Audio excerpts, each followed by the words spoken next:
The Force binds all things across the galaxy, connecting every living being in an invisible web of energy and destiny.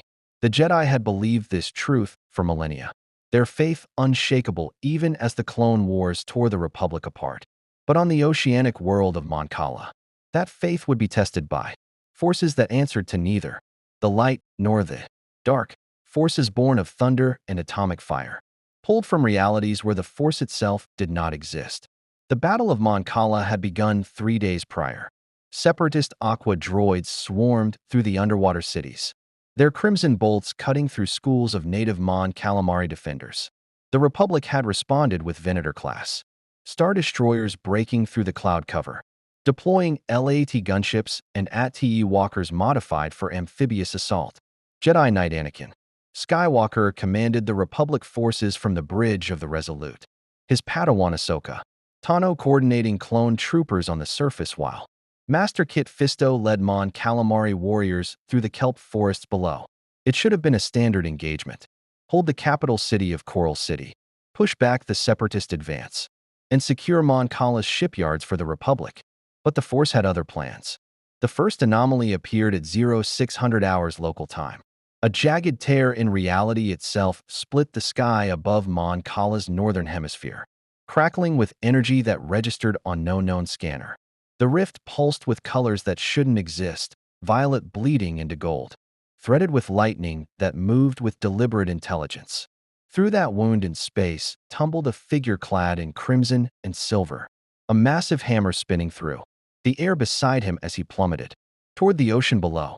Thor Odinson, god of thunder and prince of Asgard, had been fighting dark elf raiders near the edge of Asgard's realm when the Bifrost had malfunctioned catastrophically. One moment, he'd been channeling lightning through Mjolnir to scatter his enemies. The next, the Rainbow Bridge had twisted impossibly, reality fragmenting around him like shattered glass. He'd felt himself pulled through dimensions, through the spaces between worlds, until he crashed through into a sky filled with ships unlike any he'd ever seen. He hit Mon Cala's ocean with the force of a meteor strike. The impact sent a tidal wave racing toward the nearest coastal settlement, and Thor surfaced moments later, Mjolnir returning to his outstretched hand as he hovered above the churning waters. His blue eyes scanned the horizon, taking in the massive wedge-shaped vessels hanging in the sky, the smaller craft darting between them trailing fire and smoke, the distant explosions rippling across floating cities. What realm is this? Thor muttered, electricity crackling across his armor as he processed the impossible. This was not Midgard, not Asgard, not any of the 9 realms he knew. The stars themselves were wrong, constellations he'd never seen even in his 1500 years of life. Below him, something stirred in the depths. The second anomaly had appeared simultaneously on the other side of the planet, deep in Mon Cala's abyssal trenches where even the native species feared to venture. A separatist experimental hyperspace disruption weapon, designed to prevent Republic ships from escaping the system, had overloaded catastrophically.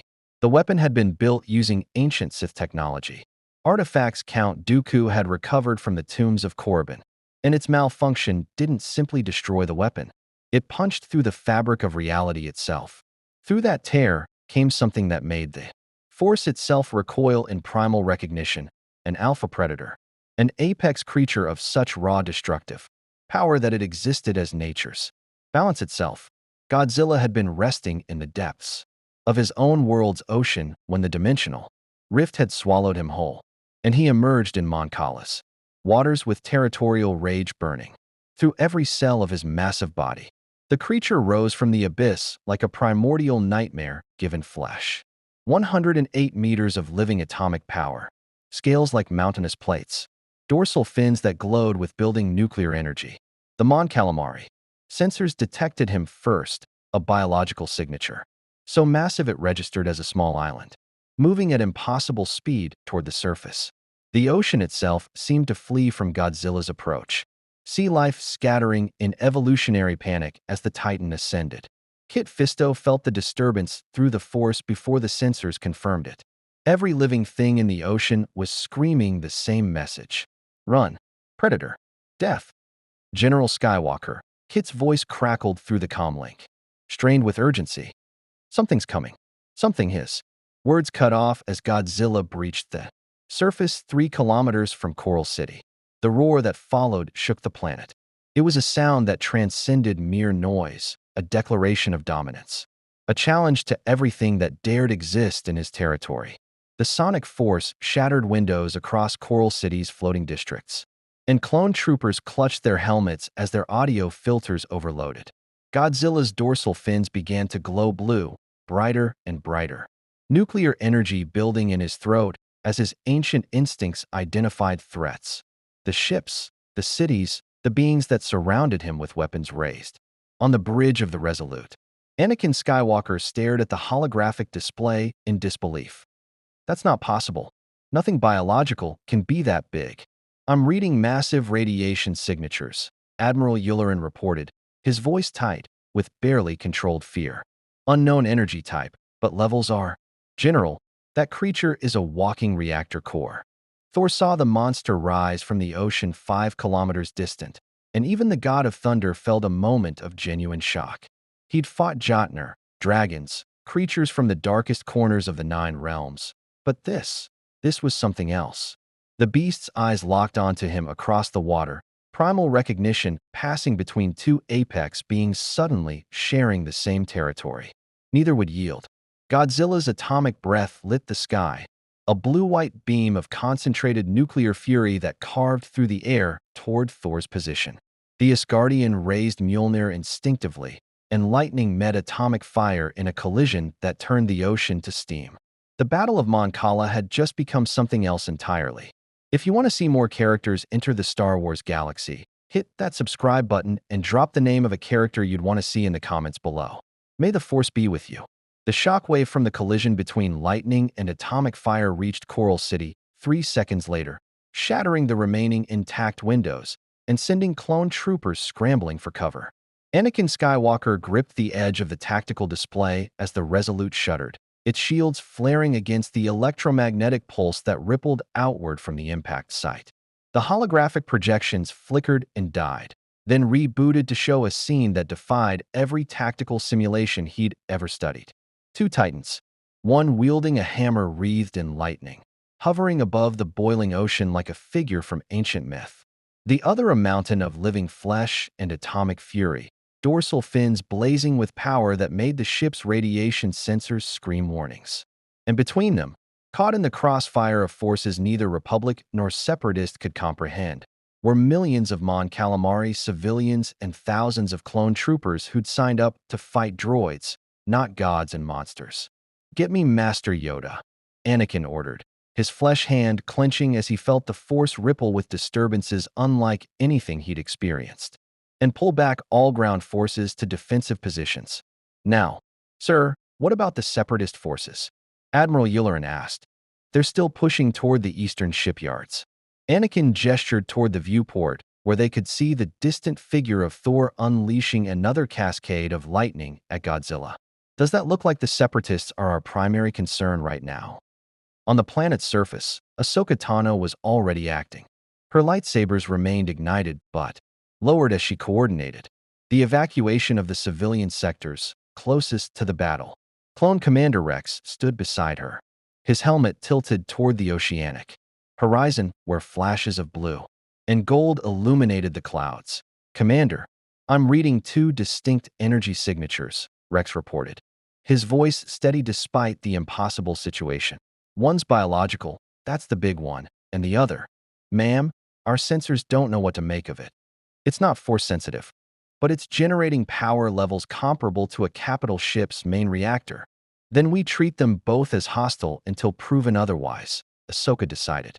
Though something in the Force gave her pause, the massive creature radiated pure territorial aggression, primal and instinctive.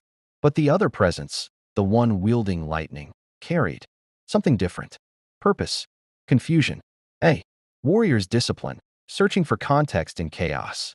The Force vision hit her without warning, a flash of crimson and gold, a throne room of impossible architecture, beings who wielded power without touching the Force at all. She gasped, steadying herself against an overturned transport. "Ahsoka." Rex's hand went to her shoulder. "You all right? There's something different." About the one with the hammer. She said quietly, "He's not from our galaxy." Neither of them are. Across the battlefield, the Separatist forces had their own problems. General Grievous had been overseeing the droid assault on the eastern shipyards when Godzilla emerged, and the cyborg general's tactical programming immediately identified both new arrivals as threats to the Separatist war effort. But as he watched Thor redirect a lightning bolt mid-flight to strike down 3 Separatist aqua droids that had strayed too close to a civilian shelter, Grievous saw something else: opportunity. "Contact Count Dooku immediately," Grievous commanded, his mechanical voice crackling with anticipation. "Tell him we have 2 potential acquisitions: one biological weapon of unprecedented scale, and one warrior who wields power beyond standard force abilities."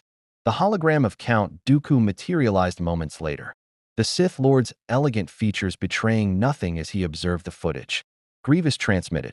Dooku's connection to the dark side allowed him to sense what the droids could not. Thor's power came from a source entirely separate from the Force. And Godzilla wasn't simply a creature, but a force of nature given physical form. "The creature cannot be controlled," Dooku said finally, "but it can be directed.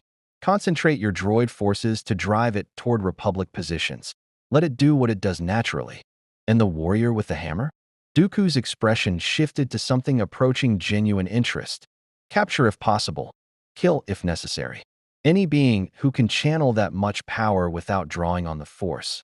Lord Sidious will want to study him." Thor had no context for the mechanical soldiers that suddenly swarmed toward him, their red bolt weapons chattering in coordinated volleys.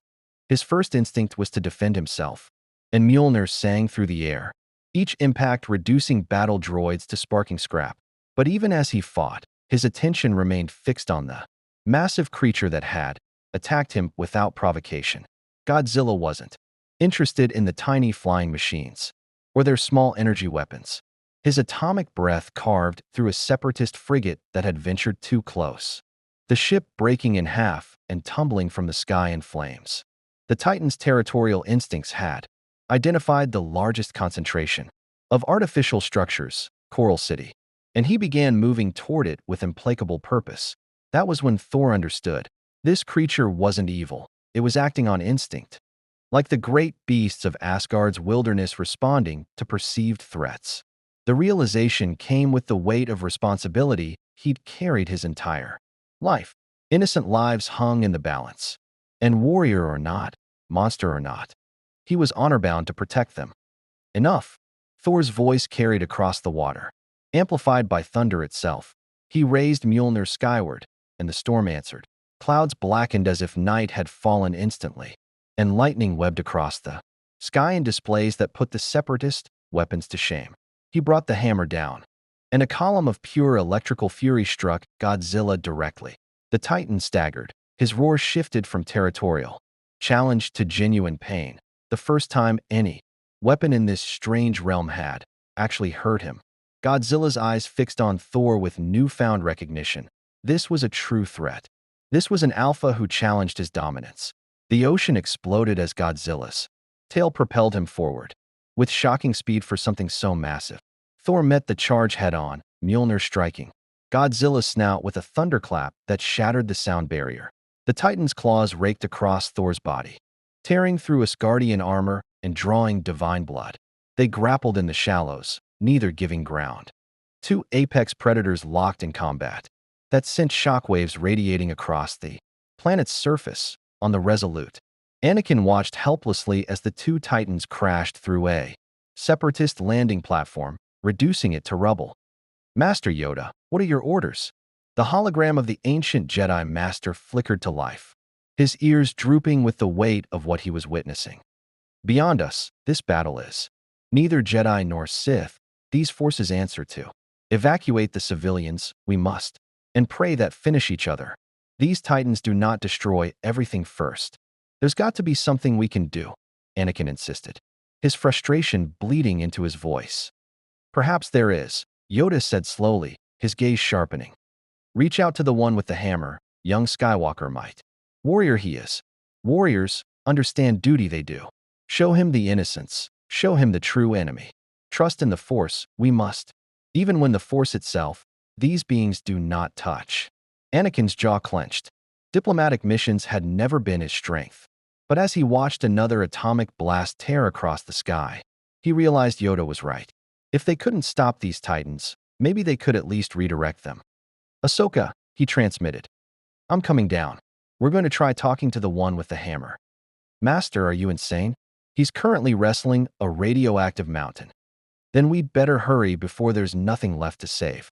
Count Dooku stood on the bridge of his custom Providence-class destroyer, the Invincible, watching the battle unfold with the calculated patience that had served him for decades. Lesser minds saw only chaos in the clash between the Thunder Warrior and the Atomic Titan. Dooku saw opportunity wrapped in catastrophe, the kind of leverage that could shift the entire balance of the Clone Wars. "General Grievous." Dooku's voice carried the subtle command of a Sith Lord who'd long ago perfected the art of manipulation. "Deploy the experimental gravity well projectors. I want that creature contained within a 5-kilometer radius of its current position." Grievous' mechanical laugh rattled through the comm system. "The technology is unstable, Count. The projectors were designed to prevent ships from entering hyperspace, not to contain biological targets of that magnitude. Then we'll test their limits." Position 3. Munificent-class frigates in a triangular formation around the creature. Activate the wells simultaneously and drive it toward the Republic's staging area. Let Skywalker deal with the consequences while we secure the warrior. Below them, the ocean had become a war zone unto itself. Thor and Godzilla circled each other in the shallows, the water barely reaching Godzilla's knees while Thor hovered at eye level with the Titan's scarred snout. Lightning danced across Thor's armor, Mjolnir spinning in complex patterns as he gauged his opponent. Godzilla's dorsal fins pulsed with building energy, the blue glow intensifying with each passing second. They struck simultaneously. Thor's lightning met Godzilla's atomic breath in a collision that vaporized a cubic kilometer of seawater instantly. The resulting steam cloud engulfed both combatants, and when it cleared, Godzilla had Thor pinned beneath one massive clawed foot, pressing the Asgardian into the ocean floor with 70,000 tons of prehistoric fury. Thor roared, not in pain, but in genuine combat exhilaration. This was a worthy opponent, a challenge that reminded him of the great battles of his youth. Mjolnir blazed with lightning as he channeled everything he had into the hammer, and the resulting electromagnetic pulse sent Godzilla stumbling backward, confused by the sudden disruption to his atomic biology. That moment of disorientation was all General Grievous needed. The cyborg general descended from above in his personal starfighter, flanked by 24 vulture droids in tight formation. His mechanical eyes had been analyzing Thor's combat patterns, noting the way the warrior protected civilians even while fighting. The split-second hesitations when clone troopers strayed too close to the battle. Weaknesses. Exploitable ones. Target the floating city sectors, Grievous commanded. Fire on the civilian evacuation transports. General, Count Dooku's orders were to avoid unnecessary. The orders were to capture or kill the warrior. I choose to motivate his capture. Grievous opened fire himself, a barrage of laser bolts that tore through the repulsor engines of a Mon Calamari transport loaded with refugees. Thor saw the ship falling and reacted on pure instinct. He abandoned his fight with Godzilla, Mjolnir pulling him through the air faster than the Separatist sensors could track. He caught the transport before it struck the water, his Asgardian strength straining but holding. As he lowered the vessel gently to the surface, the grateful cries of the Mon Calamari inside barely registered. He was already calculating the trajectory of the vulture droids that had fired the shot. "You dare?" Thor's voice carried divine fury as he hurled Mjolnir with the force of a railgun strike. The hammer punched threw 3 vulture droids in succession before returning to his hand. "You attack those who cannot defend themselves? What manner of craven warriors are you?" Grievous' laugh was cold calculation. "I am no warrior, god creature. I am a weapon, and you have just revealed your weakness." The Separatist frigates activated their gravity well projectors simultaneously, and Thor felt the sudden shift in local space-time like a physical blow. It wasn't enough to hold him. Asgardian physiology operated on Principles these machines couldn't comprehend. But it did slow him, made flight harder, made every movement feel like pushing through invisible quicksand. Grievous seized the advantage, his starfighter transforming mid-flight as he ejected directly toward Thor, all four arms extending with lightsabers igniting in sequence. The cyborg general had killed dozens of Jedi with this technique. Overwhelming speed, relentless aggression, and complete disregard for self-preservation. Thor met him head-on, Mjolnir blocking two lightsaber strikes while his free hand caught Grievous' third arm at the wrist. The shock that registered in Grievous' mechanical systems was almost comical. This being had just caught a lightsaber blade with his bare hand, and the plasma that could cut through Durasteel barely singed the Asgardian's skin. Interesting weapons, Thor observed, examining the energy blade even as he blocked Grievous' fourth arm. But they lacked the song of proper steel. He headbutted Grievous with enough force to crack the general's duranium faceplate, then hurled him into the ocean. Grievous recovered with mechanical efficiency, his systems compensating for the damage. But Thor had already turned his attention to the larger threat. Godzilla had used the distraction to close the distance to Coral City. The Titan's atomic breath carved through the city's outer defensive shields, and Mon Calamari civilians screamed as buildings began to collapse. The creature wasn't malicious.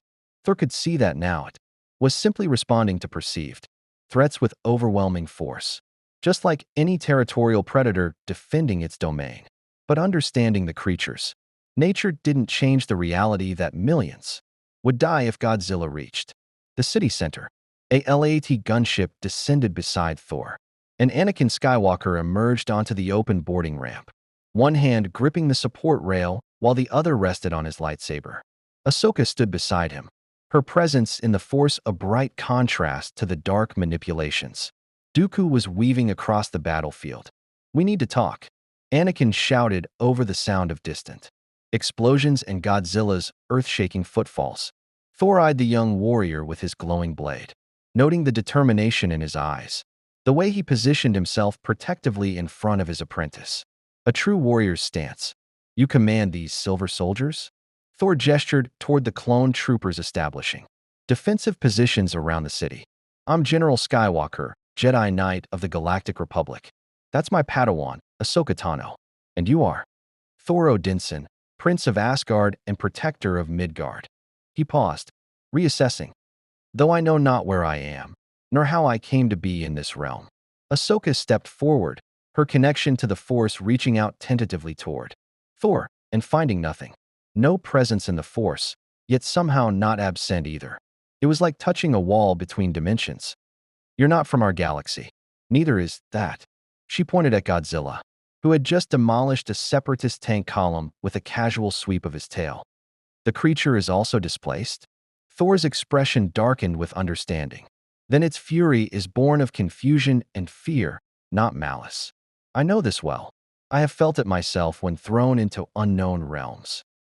"Can you stop it?" Anakin asked bluntly.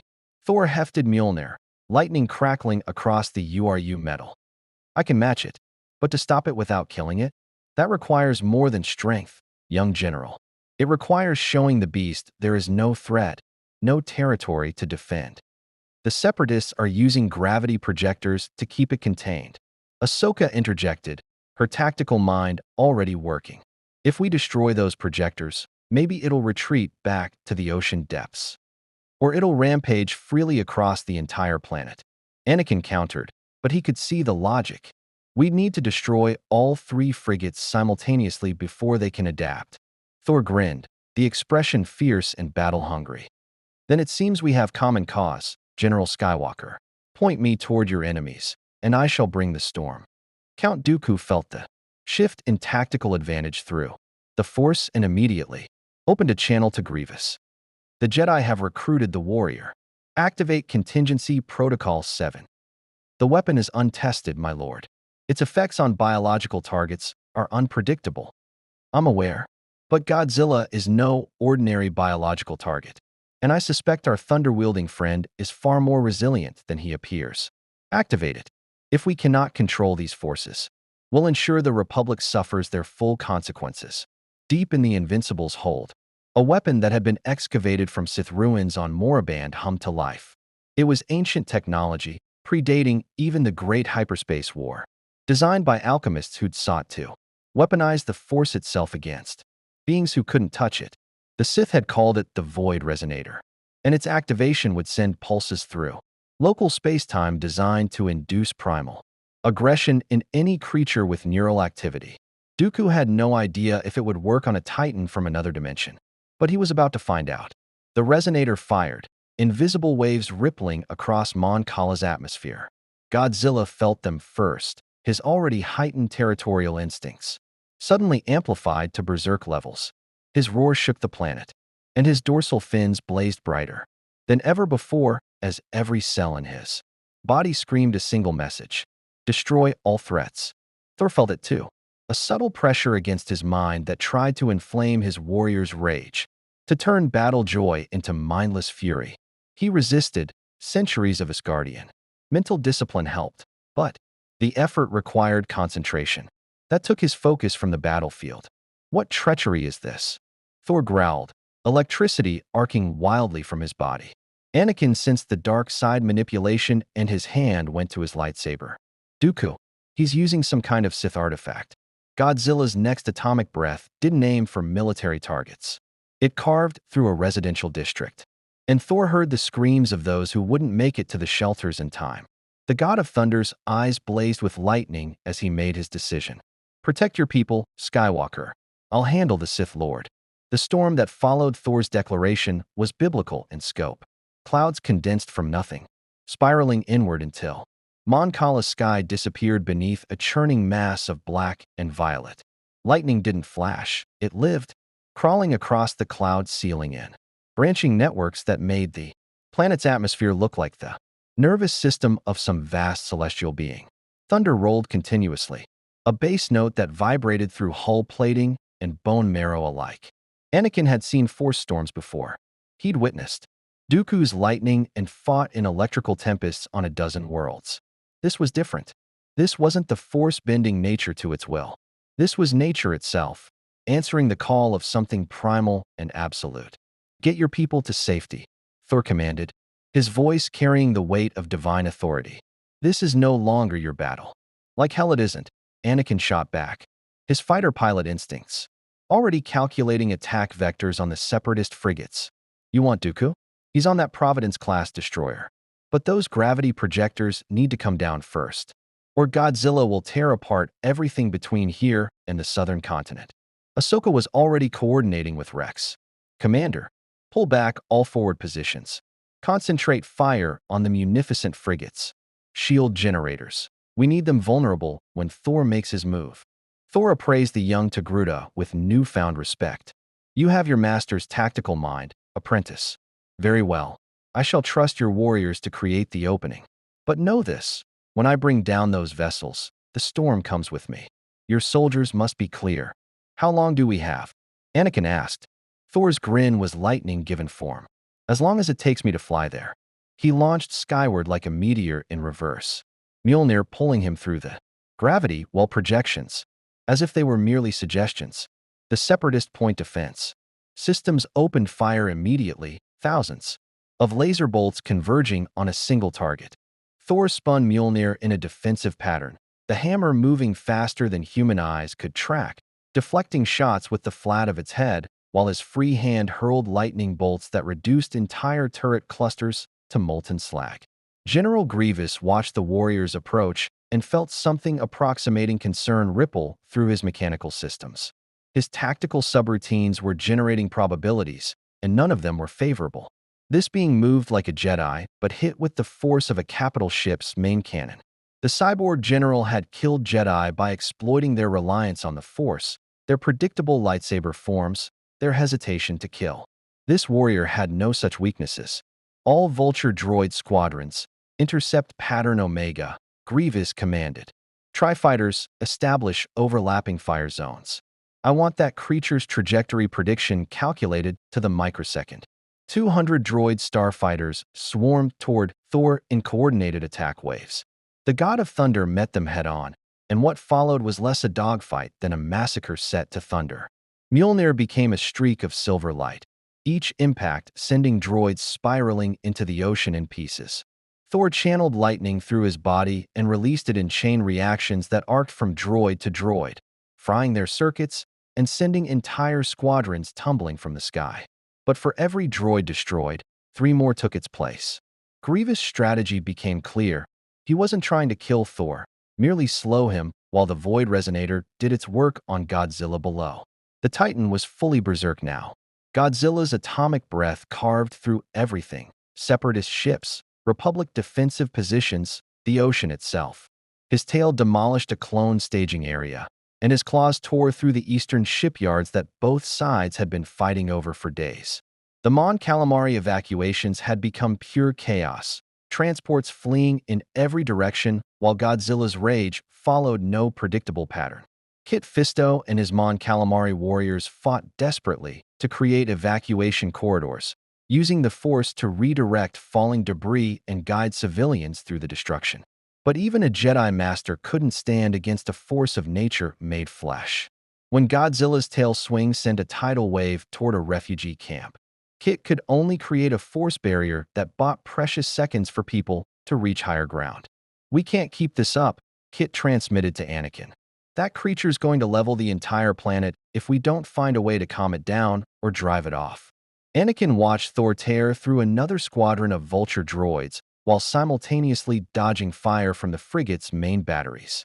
The Asgardian was incredible, but he was also being contained, kept away from his real target by sheer weight of numbers. Classic separatist tactics: overwhelming firepower and endless droid reserves. "Ahsoka, take Blue Squadron and hit that eastern frigate's reactor coupling," Anakin ordered, his tactical mind shifting into overdrive. "Rex, coordinate with the ATS. I need sustained fire on the western frigate's gravity projectors. Kit, can you and your people create a force wall strong enough to redirect Godzilla's atomic breath?" "Redirect it where, Skywalker?" Anakin's smile was sharp. "At the separatist ships." The plan was insane. It relied on split-second timing. A creature that was currently in full berserker rage somehow aiming where they needed, and Thor successfully fighting through 200 droid starfighters to reach Dooku's command ship. In other words, it was exactly the kind of plan Anakin Skywalker excelled at. "You're crazy," Ahsoka said, but she was already sprinting toward her starfighter. "I'm in." Thor felt the shift in the Republic forces' behavior. They were no longer simply defending but maneuvering with purpose, creating attack corridors and concentrating fire with surgical precision. The young general was orchestrating something, and whatever it was, it aligned with Thor's own objective. In this battle before more innocents died, he stopped deflecting droid fire and started using it. Mjolnir rang like a bell as it struck a tri-fighter, sending the droid careening into its wingmates. Thor caught another vulture droid by its wing, spun it like a discus, and hurled it into the eastern frigate's shield generator. The explosion was satisfyingly large, and suddenly Ahsoka's squadron had an opening. The young Togruta flew like she'd been born in a cockpit, her force precognition warning her of every shot before it fired. Blue Squadron followed her lead, their clone pilots executing maneuvers that would have been suicidal without a Jedi's guidance. They punched through the frigate's weakened shields and unleashed their proton torpedoes directly into the reactor coupling. The eastern frigate's gravity projector flickered and died. One down. Below, Godzilla felt the shift immediately. The invisible pressure from that direction vanished, and his territorial instincts suddenly had an outlet. He turned toward the eastern frigate, dorsal fins blazing so bright they hurt to look at directly, and unleashed atomic fire with the accumulated fury of displacement, confusion, and Sith manipulation. The beam carved through the frigate like a lightsaber through flesh. The ship broke in half, both sections tumbling from the sky, trailing plasma and debris. Godzilla roared triumph. He destroyed the threat. Kit Fisto and 6 other Jedi had positioned themselves in a semicircle, their combined force abilities creating a subtle pressure that had guided Godzilla's aim by millimeters. It wasn't control. The creature was far too powerful for that, but gentle. Suggestion: working with the Titan's instincts rather than against them. "One more," Kit transmitted, his voice strained with effort. "Western frigate, Anakin. We can guide him again." But not for long. Anakin's squadron was already engaging the Western frigate, but this one had repositioned, putting civilian sectors between itself and potential attackers. Dooku's hand in the tactics was obvious, forcing the Republic to choose between tactical advantage and innocent lives. Thor saw it too and changed trajectory mid-flight, abandoning his assault on the droid. Squadrons to dive toward the Western frigate directly. Grievous anticipated the move and launched himself from the destroyer's hangar in his personal starfighter, lightsabers already igniting as he accelerated to intercept. They met above the Western frigate in a clash that lit the sky. Mjolnir struck Grievous' starfighter with enough force to crumple the hull, but the cyborg general had already ejected. All four arms extended as he landed on Thor's back like a mechanical spider. Lightsabers stabbed toward vital points: throat, spine, temples, but Thor's Asgardian physiology wasn't built like these galaxies' beings. What should have been killing blows merely burned, and Thor's roar of pain and fury was followed by a burst of lightning that overloaded Grievous' systems. The cyborg general fell, sparking and twitching, plummeting toward the ocean below. Thor didn't watch him hit the water. He was already accelerating toward the Western frigate, Mjolnir blazing with accumulated storm energy. Now, Anakin transmitted to Rex. Every AT walker on Mon Cala's surface fired simultaneously, their mass driver cannons targeting the exact same point on the Western frigate's gravity projector housing. The concentrated barrage shattered the shields, and Thor's hammer strike that followed punched completely through the ship's hull. The Western frigate's gravity projector exploded. 2 down. Godzilla felt the second invisible pressure vanish, and the Jedi subtly guided his perception toward the northern frigate, the last one, the source of the remaining spatial distortion that his atomic-powered senses detected as a threat. The Titan's atomic breath charged faster this time, his rage and pain channeling into pure destructive output. The beam that erupted from Godzilla's throat was the brightest yet, a column of nuclear fire that turned night to day across Mon Cala's northern hemisphere. The northern frigate attempted evasive maneuvers, but separatist capital ships weren't built for agility. The atomic breath caught it amidships, and the vessel simply ceased to exist, atomized in an instant, leaving only expanding plasma cloud where 10,000 battle droids and their command crew had been. All 3 gravity projectors were gone. Godzilla felt the spatial pressure release completely, and with it, some of the void resonator's influence began to fade. The Titan's rage didn't disappear. He was still displaced, still territorial, still dangerous, but the mindless berserker. Fury downgraded to controlled aggression. Godzilla's eyes tracked across the battlefield, identifying remaining threats. The largest concentration of artificial structures, Dooku's Providence-class destroyer, suddenly registered as the alpha threat, the dominant presence that needed to be challenged. The Titan began moving toward it, each footfall sending shockwaves through the ocean floor. On the bridge of the Invincible, Count Dooku finally allowed concern to crack his aristocratic composure. Grievous, status report. Static answered, punctuated by the crackle of damaged systems. All ships, Dooku commanded, his voice carrying Sith-enhanced authority. Emergency jump to hyperspace. Coordinates don't matter, just get us away from that creature. But Thor had other plans. He reached the Invincible before the hyperspace calculations could complete, Mjolnir striking the ship's primary hyperspace motivator with pinpoint precision. The massive destroyer shuddered as its faster-than-light capability died, and suddenly Count Dooku's vessel was simply a very large, very expensive target sitting in range of an approaching atomic titan. You wish to manipulate beasts? Thor's voice carried across open comm channels, amplified by thunder itself. Then face one yourself, Sith Lord. No tricks, no manipulation. Just you, your ship, and the consequences of your cowardice. Dooku ignited his lightsaber and prepared to abandon ship. Count Dooku had survived decades of galactic politics, multiple Sith schemes, and countless battles by mastering one fundamental principle: never fight on terms dictated by your opponent. As Thor's challenge echoed across the comm channels and Godzilla's massive form approached, through the churning ocean, Dooku did what any pragmatic Sith Lord would do. He cheated. All escape pods, launch immediately, Dooku commanded. his voice carrying the unnatural calm of a dark side master. Navigation crew, calculate micro jumps. We don't need to leave the system. Just get us out of that creature's immediate range. My lord, the primary motivator is damaged. We can't. Then use the secondary array. 3-second jump, maximum. Dooku's lightsaber remained ignited as he strode toward his personal hangar. And activate the ship's self-destruct sequence. If that creature wants the invincible, it can have the wreckage. Thor saw the escape pods, launching like a swarm of insects fleeing a disturbed nest, and realized Dooku's intention. The Sith Lord would sacrifice his entire ship and crew to avoid direct confrontation, a coward's tactic, but an effective one. Mjolnir hummed with building energy as Thor calculated intercept trajectories. But there were too many pods, too many directions, and Godzilla was seconds away from tearing the destroyer in half. A choice crystallized in Thor's mind with the clarity that came from 1500 years of warrior's instinct. Pursue vengeance against Dooku, or prevent the massive ship from exploding while Godzilla was in contact with it.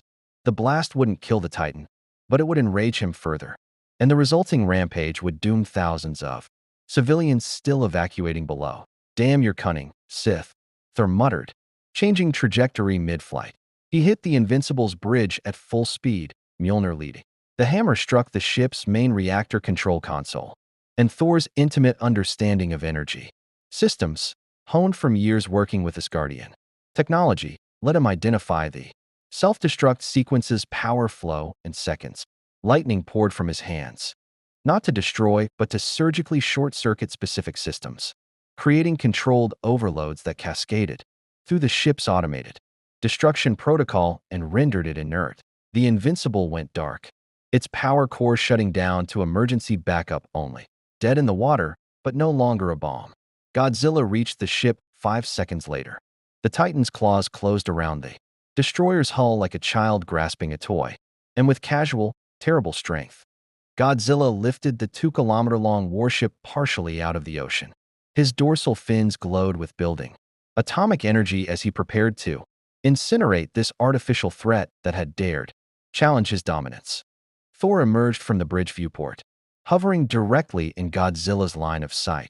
They locked eyes, God and Titan, Alpha and Apex, and for a moment the entire battlefield held its breath. Enough, Thor said, his voice carrying across the water without need for amplification. I know your fury, creature. I have felt displacement sting, the confusion of strange realms and stranger foes. But these beings, he gestured toward the Mon Calamari, civilians visible in their evacuation transports, toward the clone troopers frozen in defensive positions, toward Anakin's squadron circling warily above. They are not your enemies. They did not bring you here. They are merely trying to survive, as you are. Godzilla's atomic breath charged brighter, and Thor knew the creature couldn't understand his words. But intent was universal, and body language transcended species. Thor slowly, deliberately, lowered Mjolnir, not dropping it, never that, but positioning it non-threateningly. He spread his arms wide, making himself vulnerable, showing that he was not currently attacking. The Void Resonator's influence had faded almost completely now, and Godzilla's ancient intelligence, dulled by rage, but never absent, processed what it was seeing. This smaller alpha wasn't attacking, wasn't challenging, was showing submission? No, not quite. Respect, recognition of shared power without need for dominance conflict. Godzilla's dorsal fins dimmed slightly. The atomic breath didn't fire. Anakin watched from his fighter, barely breathing. Is he talking it down? He's communicating, Ahsoka said, wonder in her voice. Not with words, with presence. Like how the Force connects living things, but different, more direct. Kit Fisto's voice joined the comm channel, equally amazed. The creature is responding to him. Its Force signature is still chaotic, but no longer purely aggressive. Thor continued his slow, deliberate movements. He pointed toward the deep ocean, away from the cities and the ships and the fighting. Then he pointed to himself, then to the stars above, universal gesture for going home. He was showing, Godzilla, you have your territory. I have mine. We need not fight to the death. Godzilla's eyes, ancient, intelligent, tired, studied Thor for a long moment. Then the Titan released the Invincible, letting it splash back into the ocean with enough force to create another tidal wave. But instead of resuming his attack, Godzilla turned. Slowly, deliberately, he began walking back toward the deeper waters, each step taking him farther from the civilian centers. Thor exhaled, tension bleeding from his shoulders. Farewell, great beast. May you find your way home, as I hope to find mine. But the void resonator, damaged and unstable in the Invincible's hold, chose that moment to overload completely. The ancient Sith device released one final pulse, not of aggression this time, but pure chaotic energy that rippled through local space-time like a stone thrown in a pond. Godzilla roared in pain and confusion as the pulse struck his atomic-powered nervous system. Thor felt it too, a wrenching sensation as reality itself seemed to flex around them. The dimensional boundaries that had been weakened by their arrivals suddenly tore wider, and both Thor and Godzilla were caught in the pull of forces beyond even their comprehension. A rift opened, not the small tear Thor had fallen through, but a massive wound in space itself, pulsing with the same energy signature that had brought them here. The gravitational pull was immense, dragging both Titans toward it regardless of their struggles. No, Anakin's fighter accelerated toward Thor, though what he thought he could do against dimensional forces was unclear even to him. We need to stabilize him, anchor him somehow. Ahsoka's tactical mind raced. The gravity well technology. If we reversed the polarity, used it to anchor instead of contain. The frigates are destroyed, Rex reported grimly. We don't have the equipment. Thor felt himself being pulled toward the rift and made a choice with the speed born of divine reflexes. He hurled Mjolnir, not at the rift, but toward the ocean floor. The hammer struck bedrock and held, its enchantments activating as Thor commanded, stay, anchor, hold. The mystical chain that bound Thor to Mjolnir went taut, and suddenly the god of thunder had an anchor in this reality. He strained against the dimensional pull, every muscle in his Asgardian body screaming with effort, but he held. Godzilla had no such anchor. The Titan roared fury and defiance as he was dragged toward the rift, claws tearing trenches through the ocean floor in desperate attempt to resist. But dimensional forces cared nothing for atomic power or prehistoric strength. Godzilla was pulled through the rift in a blaze of blue-white light, his final roar echoing across Mon Cala like the death cry of a fallen god. The rift collapsed.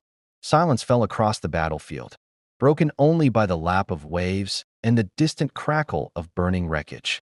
Thor floated above the water, Mjolnir returning to his hand as he stared at where the rift had been. Go well, warrior, he said quietly. May you find your home again. Anakin's LAT landed on the surface of the Invincible's partially submerged hull, and he approached Thor with the careful respect one showed to beings of overwhelming power. Is it over? The creature has returned to wherever it came from, Thor replied. Whether that is his home or merely another strange realm, I cannot say, but he is gone from here. And you? Ahsoka asked, studying the way Thor gripped Mjolnir, the way his eyes kept drifting toward the stars. That rift tried to pull you through too. Aye, and it will try again, I suspect. Whatever force brought me here is not finished with me. Thor's expression hardened with determination. But I am not so easily dismissed. Until I find my own way home, I remain in this realm.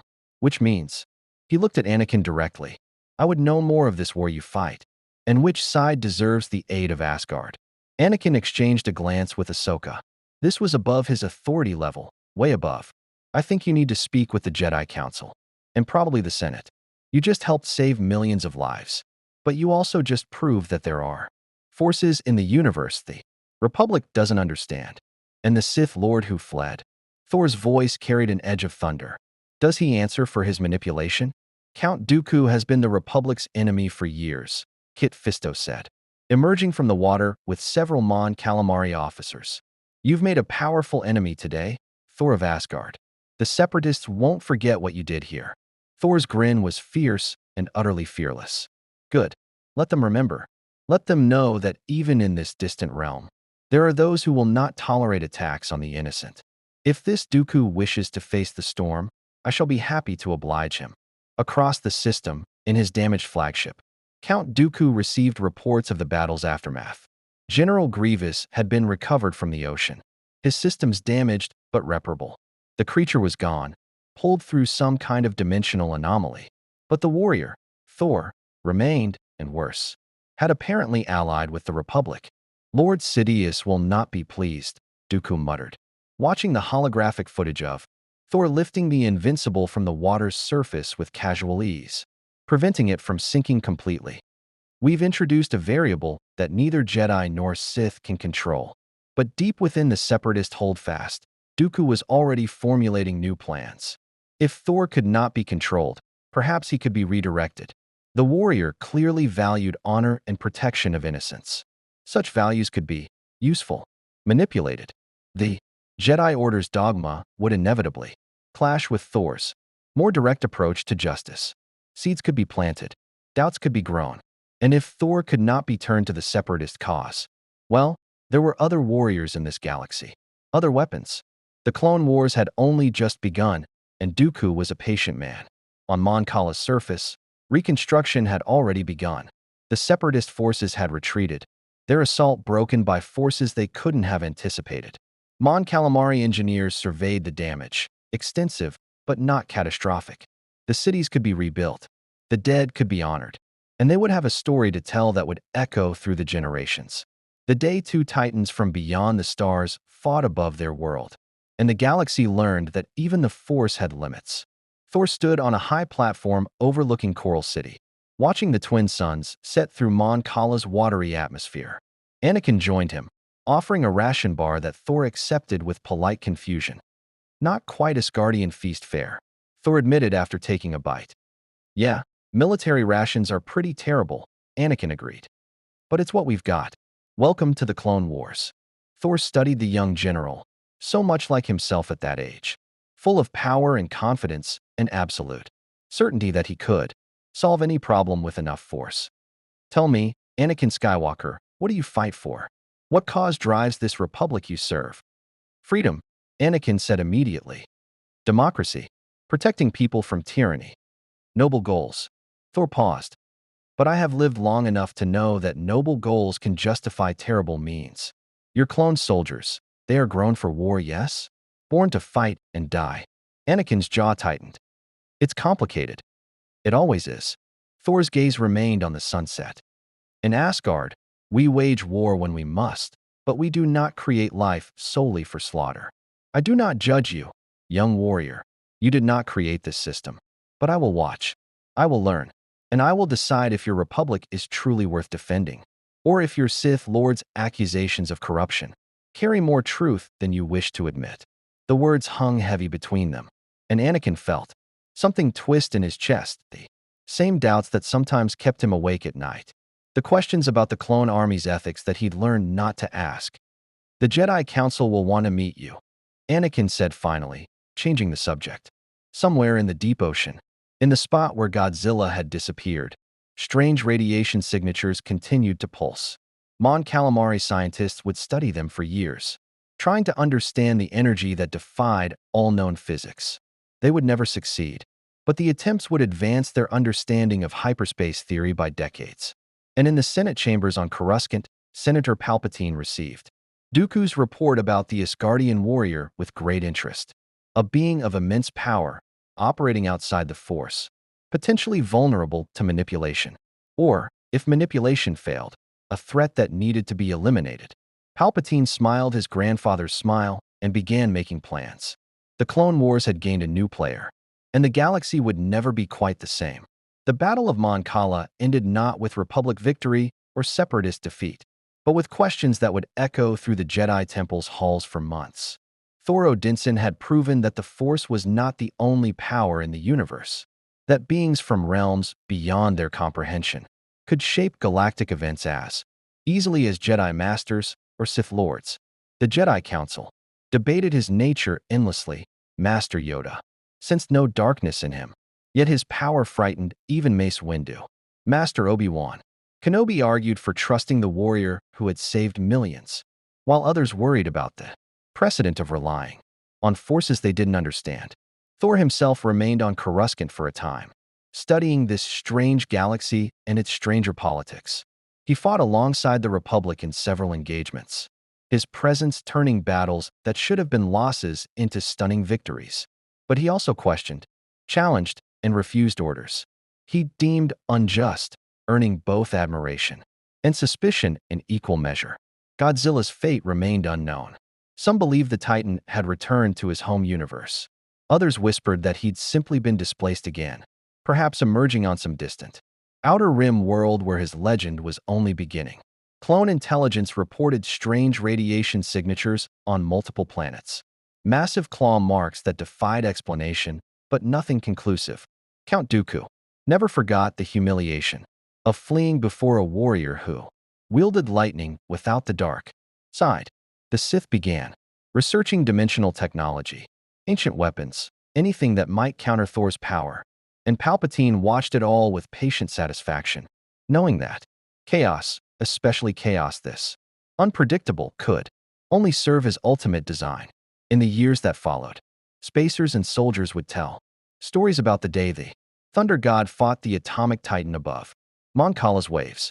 Some versions were accurate, most were wild exaggeration, but all agreed on one truth.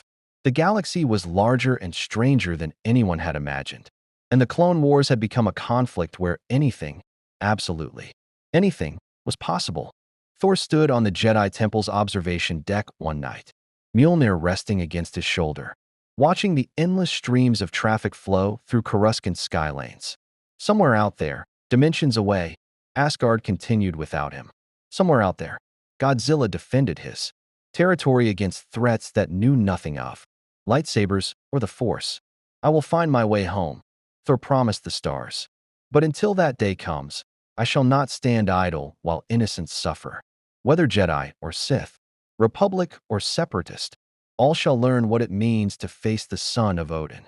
Lightning flickered across the storm clouds gathering above Coruscant, answering its master's call. The Clone Wars had just become infinitely more complicated. And far away, in the deepest reaches of space where dimensional barriers grew thin, something else was stirring. The tears in reality that had brought Thor and Godzilla here had not fully healed. Other things, other beings from other realms, had noticed the breach. The galaxy far, far away was about to discover just how vast the multiverse truly was.